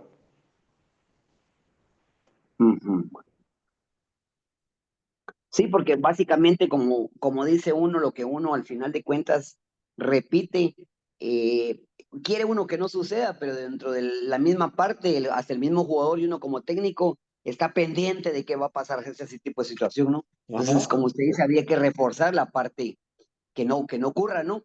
Porque en mi caso, en ese juego trabajamos prácticamente, sabíamos dónde iba a quedar la pelota en el juego directo, pero al final la parte individual nos pasó factura, pues. Igualmente, como usted dice, muchas veces tú no tratas la manera de evitar saques de esquina, porque en algún momento sabe uno que son virtuosos en el ABP ofensivo, ¿verdad? Pero de repente, con tanto y tanto, uno regala, como se dice, una acción a balón parado de esa naturaleza, o es inevitable, y lamentablemente lo que uno pensó, pues ocurrió, ¿no? Totalmente, Fernando, así es. Bueno, muchas gracias por tu participación y por ser ese ejemplo de estar, Fernando, en todos los cursos siempre, cumpliendo, trabajando, estudiando. Que esa superación sin duda que es la que nos lleva siempre a nuevos niveles de conseguir cosas y de aspirar a más.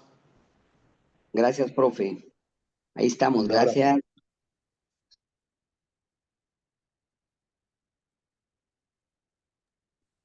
Eduardo, acá Martín. Sí, Martín. No, me hizo ruido y me quedé pensando un poco en el límite ese de entre informar al jugador y sobreinformarlo, ¿no? Como qué complejo, digo, por teniendo bueno, la variedad de jugadores, que bueno, que algunos tienen, no sé, hablando acá de Uruguay, por ejemplo, antes, por ejemplo, tenemos jugadores como Forlán con un nivel y una capacidad superior, según lo que decían los mismos compañeros, conceptualmente hablando, y después otros jugadores que capaz que con un nivel eh, que no equiparaba, ¿no? Por así decirlo. Así que ¿cómo, qué tema ese de, bueno, de llegar a ese límite o de no pasar esa franja de informar a los jugadores? Capaz que, no sé, lo que pensaba era capaz que realizarlo más individualmente o capaz que alguna información general para todos, pero sabiendo que a algunos jugadores le puedes dar más datos, ¿no? Se me ocurre eso. Sin duda, es un muy buen aporte. Y mientras vos hablabas, yo recordaba tres cosas. La primera, Guardiola decía que hay jugadores que él los invita a tomar un café y hablar de táctica. Hay otro que le pregunta por la familia y que le llega de diferentes maneras, ¿no? Y eso, de llegarle de diferentes maneras, me da pie a algo que aprendí una vez en un curso de PNL. La PNL es la programación neurolingüística, o sea, cómo yo programo el lenguaje para, bueno, en este caso, poder influenciar, que estamos hablando de un tema de liderazgo. Y ustedes saben que hay palabras que son visuales, auditivas o kinestésicas, emocionales. Y que hay jugadores que reciben el mensaje, algunos visuales, porque yo le dibujé y le mostré el espacio. Hay otros auditivos, porque le tengo que explicar, como esto que vos decías de Forlán, por ejemplo, que conceptualmente con ese jugador tengo que desarrollar el concepto, ni hablar. Y hay otros que son emocionales, que vos le decís, Alejandro, hoy no te pasa a nadie, y a Alejandro no le pasa a nadie.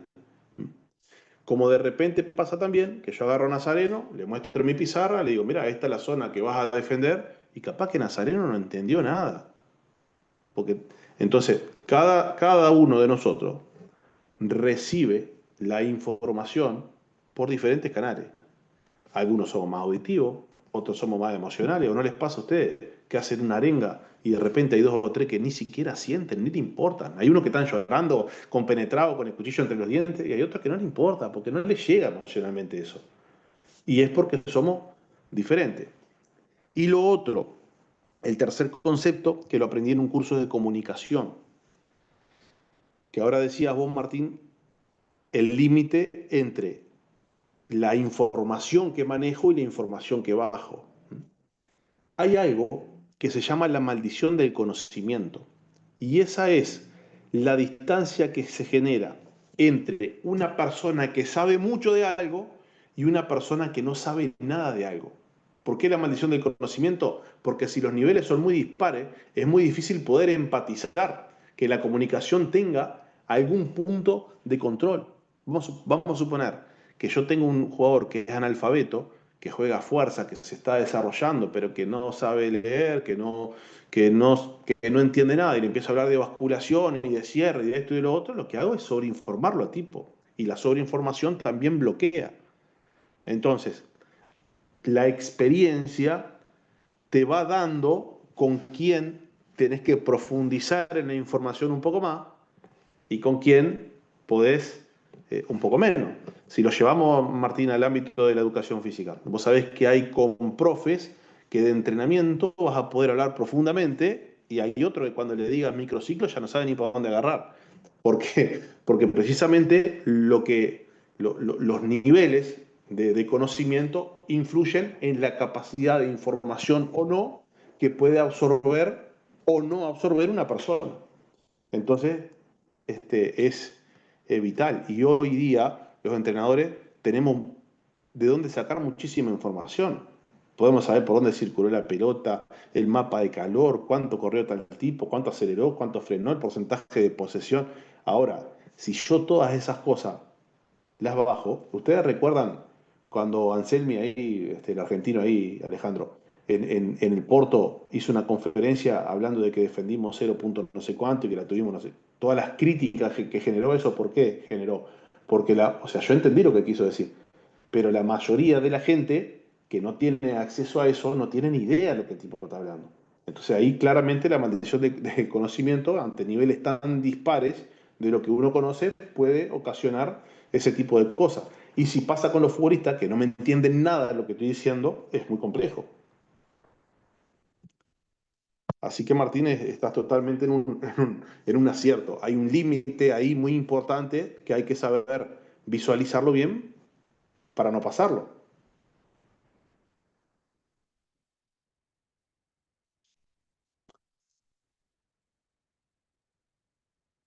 ¿Alguien más que quiera hacer algún intercambio, alguna charla, alguna pregunta? Ya estamos en los últimos minutos. Hace 1 hora y 20, estamos charlando. ¿Alguien más que quiera hacer algún aporte, alguna pregunta, alguna duda que le haya quedado? Sí, Eduardo, por acá. Una consulta. Bueno, ¿Cómo andas? ¿Todo bien? Basado en tu experiencia, imaginemos, ¿no? Entre tiempo. ¿Siempre conviene entrar 2, 3 minutitos después al vestuario, que el clima baje un poco, o entrar de primera? ¿En el entretiempo o en el entrenamiento? Sí, en el entretiempo de un partido. Muchas veces depende también de la distancia que esté el banco, ¿no? Capaz que el jugador termina y tiene el túnel más cerca y llega antes. No. Capaz que no es ni como estrategia. Muchas veces que estás del otro lado, el túnel está acá, o estás del lado opuesto y entran antes que vos los jugadores. Pero nunca lo había pensado así, de esa manera. Yo generalmente cuando entran les pido un minuto para que estén en calma, que se hidraten. Trato de buscar el silencio para poder hablar y por mientras voy ganando tiempo y escribiendo ciertas cosas. Algo que me dio resultado, lo hice un tiempo, fue ordenar a los jugadores en el vestuario, en cómo se sientan. El arquero, la línea de 4, los volantes y los delanteros. Porque muchas veces, más si los espacios son chicos, que se sienta cualquiera en cualquier lado, vas a querer ordenar algo y tener un lateral acá, el otro está allá del otro lado, tener el arquero acá, le va a hablar al 9, no sabe dónde está, le va a hablar el puntero, está al lado tuyo. Entonces, ordenar, porque eso visualmente te va a mejorar y vas a perder menos tiempo. Entonces, capaz que en el primer tiempo, si trabajamos con algún compañero o algo, que nos ponga los nombres de dónde se sentarían los jugadores para poder hacer una charla ordenada y que vos sepas de memoria dónde están y no tenés que andar a lo loco. Pienso que son cosas que le pueden aportar orden al vestuario. Y con respecto a esos primeros minutos, yo pienso que esos primeros minutos tienen que ser de calma. No lo había pensado en que entren los jugadores primero porque uno no sabe tampoco el estado, ¿viste? Capaz que entran, se pelean, terminaron una discusión. Entonces va mucho del momento del partido, etcétera. Y uno también, cuando termina, pienso que lo más importante es que uno llegue ya con la idea clara de lo que va a decir, ¿no? De cómo va a corregir, de ordenar eso pienso que es lo más importante. Pero no lo había pensado. Puede ser una buena estrategia. Si me preguntás a mí, yo prefiero llegar antes. Pero puede ser. Vos trabajás con fútbol femenino, ¿no? Sí, estoy con el femenino ahora. Sí, Y sí. ellas siempre tienen cosas para hablar. Puede ser una buena estrategia que vos entres 2 minutos después. Ahí Cuando vos va. entrás, cuando entramos está silencio, ahora hablo yo, Ahí va. pimba. Claro, puede ser. Claro que sí. Puede ser una buena solución. Bien, buenísimo. Che, Edu, eso que dijiste de sentarlo en el vestuario está bueno. Si no lo había escuchado, está bueno porque más allá de la charla que vos le vas a dar en el entretiempo o antes, que se sienten los defensores, los medios, los delanteros, o sea, hay un solo delantero con los medios, y ellos mismos, más allá de la charla, o antes que vos le des la charla, y ellos mismos digan, mirá, me la pasaba así, la tocamos así, relevamos mal. Está bueno eso, la verdad que está muy buena esa idea, Edu. Sí, pero además, viste que si vos hablas con los centrales, ponele capaz que hay uno que está mal parado, y vos le va a hablar a ese central, y el otro está lejos, o está en la otra punta, y mientras vos lo retás, es capaz que está hablando con el arquero, está hablando con otro, o pasa mucho, viste, que los que trabajan con nosotros en el vestuario tienen que ser gente de fútbol. Y si no son de fútbol, tenemos que educarlos. Yo no puedo estar dando la charla como técnico y el kinesiólogo tirándole las botellitas a todo el mundo por delante de donde yo estoy haciendo la comunicación, tirando los algodoncitos. Nosotros tenemos que educar en todas esas cosas, porque parecen bobadas, pero son distractores de la comunicación. Imagínate cómo yo te voy a decir un fundamento importante o algo, o un concepto y una botella que nos atraviesa en el medio. Son todas cosas que hay que pensar que parecen graciosas, pero que pasan en los equipos. Mirá, el año pasado, yo soy coordinador en un equipo acá, y tenemos un kinesiólogo cubano, es buenísimo. O sea, es bueno, buena persona. Pero ¿sabes lo que hacía en el entretiempo? Estaban todos los jugadores sentados, el técnico iba a dar la charla, empezaba a dar la charla al técnico con el pizarrón y él se atravesaba, iba a cada rodilla de cada jugador y le ponía un spray. Adelante, entre el técnico y los jugadores. Lo llamé y dije, vení un poquito, esto ahora no, hacelo después, hacelo después, le dije aparte, ¿no? Pero me causaba gracia y como el técnico tampoco le decía nada de eso. Que, bueno, me parece que no. O sea, que esa gente también tiene que saber un poco de fútbol. Pasa lo mismo en el entrenamiento, cuando estamos entrenando y entre los médicos empiezan a pasar la pelota o a tirar. Esas cosas hay que educarlas porque interfieren tremendamente en la comunicación, ¿no? Y más si son en un espacio cerrado. Cualquier cosita que vos estás hablando, una puerta se abrió y se golpeó y te hizo perder del eje. Entonces, el vestuario es un lugar que nosotros tenemos que controlar y que se muevan pocas cosas ahí, ¿no? Y creo que eso de la ubicación puede ser un orden que es importante, y que te ordena a vos también, te facilita. Claro, también, y también está, lo que decís vos también es así, o sea, tiene que haber un orden, uno tiene que ya hablarlo eso y crear ese hábito en el cuerpo técnico también. Por ejemplo, si vos terminás un primer tiempo y te vas al vestuario con tu carpeta o charlando con tu ayudante de campo, capaz que va el kinesiólogo, el entrenador de arquero, que tenés varios ahí, y cada uno da su opinión a los jugadores, y eso también tampoco sirve, porque vos no, andá por allá, andá, abrí la cancha, vos tenés que hacer esto, resulta que con vos no coinciden, ¿viste? Y eso también es una interferencia para los jugadores, ¿no?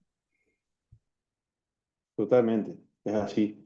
Y yo pienso que en divisiones formativas, por ejemplo, juvenil, en adolescentes, eso es más fácil.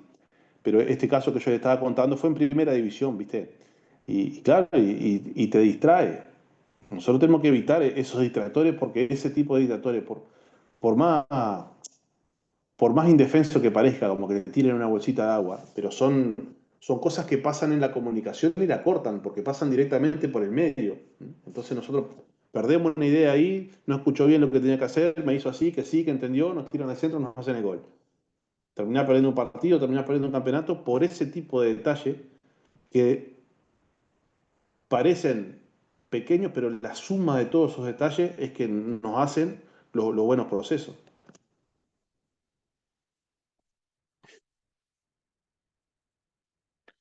Julián levantó la mano, dale Julián, habla, tranquilo. Hola, profe Eduardo. Saludos desde Colombia. ¿Cómo estás? Profe, una pregunta. ¿Es conveniente al término del partido hacer esa retroalimentación con los jugadores de lo que aconteció en el partido o es mejor dejarlo para el próximo entrenamiento? Según la circunstancia. Vamos a suponer que estamos en un equipo profesional, que jugamos el sábado, terminó el partido, el domingo viajamos, nos vemos recién el lunes. Capaz que puede hacer una devolución como cierre. ¿Mm? Hay veces que puede ser, puede ser bueno, que puede ser positivo. Vamos a suponer que jugamos hoy de noche, perdimos y que de mañana nos volvemos a ver, porque vamos a entrenar, porque vamos a recuperar, porque van a hacer hielo. Ahí lo podés hablar mañana, tenés pocas horas, podés procesar lo que decís. Uno tiene que ver que esa primera comunicación con el plantel tiene que tener un objetivo, que es empezar a preparar para lo que viene. Lo que pasó ya pasó, lógicamente que hay que tener una charla. Creo que sobre caliente es más difícil. A mí me pasa muchas veces que terminás la competencia y que tenés 1000 cosas para decir y que hay que ordenarlas y que va a haber un momento donde lo podés también reflexionar. Ellos también van a pasar, hayan ganado o perdido, por un proceso de reflexión, hacer una autoevaluación de cómo anduvieron, de si rindieron, si no rindieron. Entonces, creo que depende mucho, como te decía, la circunstancia, ¿no? Porque vamos a suponer cuando yo estaba ahí en Santa Fe, íbamos a jugar, ponerle a Barranca Bermeja. Jugábamos allá, terminaba el partido, después ibas al hotel, después al otro día al aeropuerto, al otro día viajaba, todo el día descansaba y al otro día te veía, y ahí capaz que sí, que hacer una charla cortita, 10 minutos, cerrada, un feedback, una retroalimentación, y como que cerrás eso para poder empezar ya la semana, que lógicamente vas a tocar algo del partido, lo que se hizo bien, lo que se hizo mal, pero podés dar un cierre. ¿Mm? Hay veces que el vestuario termina peleado, que termina caliente, y bueno, ahí vas a tener que levantar una banderita blanca, una bandera de la paz, bajar la pelota, volver a dar confianza, tranquilizar. O el vestuario terminó totalmente desanimado un partido, y ahí necesita que el líder hable. ¿Mm? O el vestuario está totalmente eufórico, que ves que van a salir, que van a tomar, que van a festejar, que se van de baile, y ahí necesita que el líder hable. Entonces, hay veces que sí, considero que la mayoría de las veces vas a poder dar un mensaje, pero ahí no es, por ejemplo, Julián, te comiste el gol, Manuel, no llegaste a aquella pelota, te dije que no, ese no es, para eso no es el momento, sin duda que no. Para eso no, para construir, para calmar, para bajar los pies a la tierra, para bajar la euforia, para levantar la tristeza. Ahí en esos momentos considero que sí que es pertinente. Espero no haberte confundido más. Pero pienso que sí, que no tiene por qué ser una charla larga, pero un cierre le va a tener que dar. Manuel, veo tu manito levantada. Sí, profe. Bueno, por ahí no quisiera ser redundante, pero coincido, creo que Alejandro, el que habló antes del último compañero que acaba de exponer, eh, citó varios ejemplos, varios conceptos que, bueno, yo por ahí los sintetizo como la importancia de la comunicación, porque él anteriormente creo que había hablado también, había hecho un aporte de la preparación con la que los entrenadores debiéramos tener para poder estar al frente, ¿no? de un grupo y ejercer liderazgo bien entendido, digamos, ¿no? en el deporte. Y lo último que él expuso, que coincido muchísimo y que para mí, digamos, tiene que ver con la comunicación, más que nada, por la forma en cómo nos comunicamos, ¿no? Entendiendo la comunicación como ese proceso dinámico, si se quiere, que nos permite construir relaciones con nuestros jugadores y donde no solamente transmitimos conceptos, palabras, sino también sentimientos. Y yo lo asociaba por ahí a los distintos niveles o a las distintas categorías que tiene el fútbol, porque en mi caso en particular, por ejemplo, estoy en una zona castigada por la geografía, en la Patagonia de la Argentina, que usted como sudamericano no lo debe conocer. Castigado en el sentido de que no tenemos muchas oportunidades, digamos. Pero eso no quita que no nos podamos hacer del conocimiento bienvenido después de la maldita pandemia, porque empezaron a llegar estas posibilidades que tenemos, ¿no? de instruirnos a través de la tecnología y bueno, esa distancia se fue acortando. Acortando. Claro, yo, por ejemplo, para poder hacer la carrera de técnico, y disculpa que sea muy extenso, tenía que viajar 3 veces a la semana, más de 100 kilómetros, y la escuela a la que accedí pudo comprimir los 5 días porque era presencial. Esos 5 días en 3 para dar posibilidades al interior de poder estar, pero bueno, era de las 3 de la tarde hasta las 11 de la noche y después llegar a la casa a las 3, 4 de la mañana según el medio de transporte que podías utilizar. Pero más allá de eso, digamos, yo estoy realmente emocionado con participar de estas capacitaciones y se me viene a la mente un dicho que siempre decimos acá que dice, qué lindo que es el fútbol, pibe. Porque hoy con gusto escucho a los compañeros que están participando y como lo dije al principio, los felicito porque cité esa frase de Menotti porque estoy convencido de que es así, que el jugador ante lo único que se rinde es ante el conocimiento. Pero vuelvo a lo que quería decir, estoy en una zona donde estamos en la 4ª categoría del fútbol argentino. Hoy no estoy trabajando en ningún club, hasta hace poco sí lo estuve, pero bueno, hoy justamente acabo de ver un partido que en esta zona, digamos, era medio trascendental porque posibilita acceder a la 3ª categoría del fútbol argentino. Ajá. Y me llamó la atención esto en cuanto al tema de la comunicación, el comportamiento del equipo dentro del campo de juego y la relación técnico-jugadores. Y lo asociaba a lo que usted y especialmente a la experiencia de los compañeros que expusieron.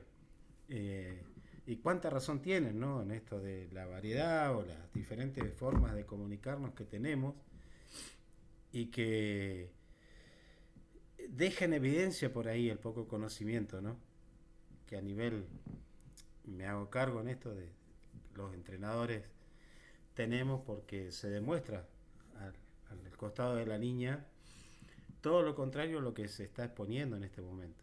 Entonces digo, cuánto es lo que tenemos que aprender todavía para poder avanzar, digamos, en esta linda tarea. Así que solamente quería compartir eso, profe, y bueno, y volver a saludar a todos los que participan hoy. Gracias, Manuel, espectacular. Es una profesión 100% perfectible. Siempre se puede ir perfeccionando y mejorando. Tanto lo táctico como lo técnico, como el entrenamiento, como la metodología, ni hablar en el liderazgo, es lo que estamos hablando hoy. Y todos esos puntos de mejora son fundamentales en el entrenador. Lo bueno es poder hacer una buena lectura de qué es lo que me falta y dónde tengo que empezar a profundizar y empezar a volverme especialista en ciertos temas. Hoy veía algo que si lo llevo a tener por acá, se los voy a compartir. Y ahí lo tengo. A ver. Ya les voy a mostrar. Dame un segundito que lo estoy buscando. Buscando los apuntes de donde tenía, entre otras cosas, el triángulo de influencia, quería hacer unas diapositivas que quedaran más bonitas. Encontré algo, a ver si lo veo acá, que me gustó muchísimo. Y se los voy a compartir acá. Esto no tiene nada que ver con el Zoom, pero sí con lo que dijo Manuel recién de aprender, etc. Y yo en determinado momento aprendí en un curso de coaching, ahí le estoy compartiendo mi pantalla, ¿no? Sí. Aprendí en un curso de coaching a evaluarme. Entonces, mirá vos cómo era esto, qué increíble. En la salud y la vitalidad yo me tenía que evaluar del 0 al 10. ¿Tá? Entonces, para mí, estar en un 9 era poder pesar 90 kilos, estaba arriba, hacer ejercicio por lo menos 3 veces por semana, y cuáles eran las 3 o 4 metas que yo iba a utilizar para lograr esto sacar el pan, las bebidas con gas, las comidas, comer 4 frutas diario. ¿Y dónde estoy ahora? Mirá, ¿dónde estoy ahora? ¿Cuáles son las 3 o 4 medidas que me van a acercar a donde quiero estar? Así se lee. Entonces yo pesaba 88, 98 kilos y no era constante. ¿Tá? ¿Cuáles eran lo que me iba a acercar a esto? A pesar 90, hacer ejercicio 3 veces por semana, quitar el pan, las bebidas, mejorar la alimentación. ¿Tá? Miren en lo emocional. ¿Dónde estaba yo en un 3? ¿Tá? Y quería llegar a un 10. ¿Qué era el 3 mío? Reaccionaba, dejaba que el entorno me influyera en lo que sentía. Yo perdía un partido y agarraba a un periodista y decía que yo era un desastre y yo me descontrolaba emocionalmente. Entonces yo quería contar hasta 20 para responder, ser empático, ponerme en el lugar de la persona que decía eso, por qué lo decía. Y yo quería decidir siempre en el estado que yo quería estar. Un estado positivo, de tranquilidad. En las relaciones me enojaba mucho y veía que tenía que ser más servicial. ¿Cuáles fueron las metas que me propuse? Ser impecable con las palabras, resaltar las cosas buenas de los demás, porque yo quería que los buenos sentimientos abundaran en mí. En mi carrera profesional, miren acá, esto le estoy hablando que esto fue del año 2017 más o menos y lo encontré hoy. Miren lo que yo quería, transformarme en un mejor entrenador confiado. No tenía confianza. ¿Ah? Entonces quise analizar videos, realizar másters, aprender a salir desde propia puerta. Miren lo que estoy enseñando hoy, lo quería en ese momento. Y quería que mis equipos tuvieran características de fútbol moderno. ¿Mm? Productividad. Quería hacer las cosas bien y a tiempo, porque andaba atrasado en la mayoría de las cosas. Para eso empecé a llevar registros diarios, semanales. Quería tener mis libretas, yo soy profesor, soy docente, en educación secundaria más prolija, mejorar mi perfil como docente. Increíble. Y después esto lo hice para el fútbol. ¿Mm? Y hoy lo encontré, me sorprendí un poco. Mirá, ¿dónde estaba en ese momento? ¿Mm? Acá yo había ido al fútbol profesional y había fracasado. ¿Tá? Me pasó algo complejo, que cuando llegué al fútbol profesional me estaba separando de la madre de mi hijo grande. ¿Tá? Entonces me quedé de la noche a la mañana sin nada en mi casa, tenía una heladera y un sillón, no tenía nada, un despelote bárbaro y estaba en el fútbol profesional. Estaba deseando que me echaran porque estaba en una situación que era horrible. ¿Dónde estoy ahora? Miren lo que puse en ese momento. Punto 4, del 1 al 10. No tolero las críticas, soy inseguro. ¿Tá? ¿Cuáles fueron las 3 o 4 medidas intermedias que me puse en ese momento? Miren esto, cortar los canales de comunicación con la prensa. Nada increíble. Y 10, ¿qué quería? Elevar el nivel intelectual, crecer, creer en mí y evolucionar. Eso me dejó la experiencia. Me fue mala, mire, esto es lo que quería. Liderazgo de equipo. Miren cómo me veía yo, un líder con poca comunicación, con pocas puestas en común para el equipo. Quería crear charlas y manejar estrategias, que es lo que estoy haciendo hoy, y trabajar los valores constantemente para liderar. En la planificación, era desprolija mi planificación. Tenía demasiada información, mirá. ¿Qué quería? 3 o 4 metas, establecer fechas, objetivos, tener un plan diario, encuadernar las cosas. Quería llegar a tener zonas de ejercicio, zonas de escritura, correcta distribución semanal de las cosas. En análisis tenía poco acceso al rival, análisis difíciles y costosos. Ahí hablé con alguien que me enseñó, que se llama Jesús, que me enseñó a hacer los análisis. Enseñé a mis ayudantes técnicos a hacerlo. Compré filmadora. Después, ¿qué era lo que yo quería? Tener un software de edición, de planillas, de scouting. Esto ya lo tengo. Dominio táctico, me sentía en un 5. La lectura táctica, y miren lo que estamos hablando, el plan de entretiempo, fallaba en eso. ¿Cuáles eran las variables que me iban a acercar a lo que quería? ¿Qué era lo que quería? Leer posibles variantes, manejar diferentes situaciones, estudiar sistemas, videos, libros, plan de entretiempo. Esto es un método que se llama POP, que es ¿por qué? No me acuerdo cómo era. ¿Por qué? A ver cómo era.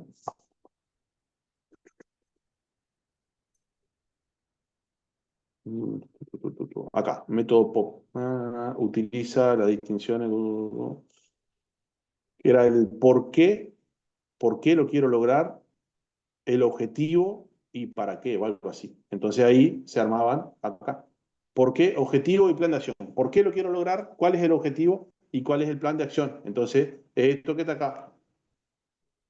El objetivo, el plan de acción, el objetivo, el plan de acción y el por qué. ¿Por qué tenía problemas en la personalidad? No toleraba las críticas, era inseguro. Y así, de esa manera, me dio pie la pregunta de Manuel, porque como decía, como que siempre tenemos que mejorar en cosas. Entonces lo importante siempre que uno deja un equipo es pararse y decir, che, ¿cuáles son las cosas que erré? ¿Cuáles son las cosas que me faltan? ¿Cuál es la devolución que me hicieron? ¿Dónde me fue mal? ¿Dónde me fue bien? Y a partir de ahí empezar bueno, a planificar y a mejorar, porque esto siempre es perfectible. ¿tá? Y que uno vea, en este caso plasmado, increíble eso encontré, de que, bueno, de que esas cosas que en su momento le preocupaban, las ha mejorado. Lo único que se ve que le re era eso de los 98 kilos, porque sigo clavado ahí, en los 98. Bueno, mandarles un abrazo gigante a todos, gracias por haber compartido este bonus del curso que era liderazgo de vestuario. Creo que quedaron muchas cosas, siempre quedan cosas por destrabar, por conocer, por hablar, pero también quedaron muchas cosas claras que nos van a servir para ir llevando nuestros equipos adelante. Recordar siempre que el liderazgo es un proceso de influencia y que también el líder tiene que formarse, tiene que transformarse para poder lograr esa influencia a los otros, en otros. Si alguien más quiere, ustedes dos en el grupo están, los dos, se escriben ahí, se pasan el teléfono, bien tranquilo. Si alguien quiere hacer un último aporte, tanto Alejandro como Manuel, que veo que se están escribiendo en el chat, los dos están en el grupo. Se pueden buscar ahí, se escriben, quedan con el WhatsApp. Che, si alguien tiene algún aporte más para hacer, este es el momento.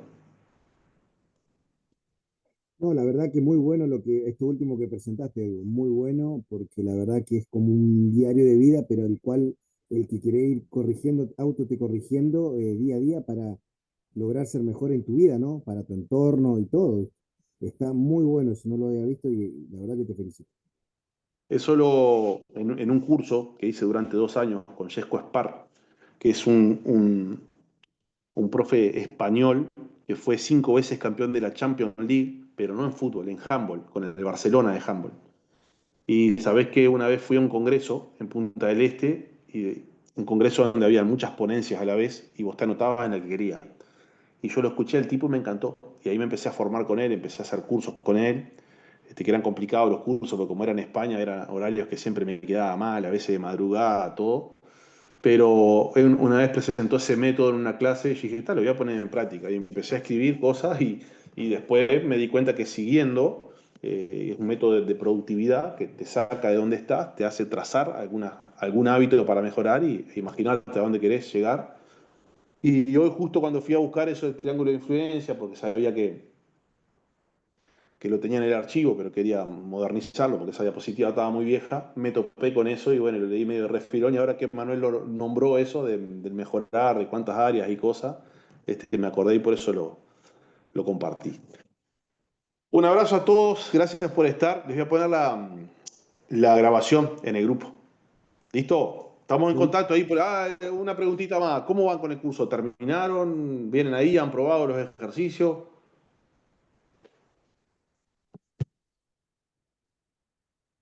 Graben esos ejercicios cuando los hagan y mándenlos al grupo a ver cómo van. Ismael, ¿probaste alguno o no? Sí, probé sobre todo los rondos de activación. Sí, todo lo demás. Bueno, ¿y mejoran o no? ¿Van jugando algo? ¿Mejoran? ¿Mejoran? Sí, se mejora. Buenísimo. Bueno, ¿alguien más algún aporte?